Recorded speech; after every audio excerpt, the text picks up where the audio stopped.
National Weather Service in Sterling, Virginia has issued a tornado warning for Harford County in northern Maryland until 5:30 p.m. At 4:37 p.m., National Weather Service Doppler radar indicated a severe thunderstorm capable of producing a tornado just east of Bel Air, moving southeast at 25 miles per hour.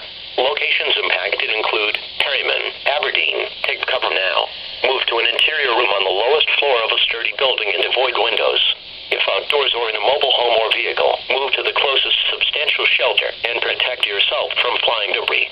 Motorists should not take shelter under highway overpasses. As a last resort, either park and stay in your vehicle or abandon your vehicle and lay flat in a low spot.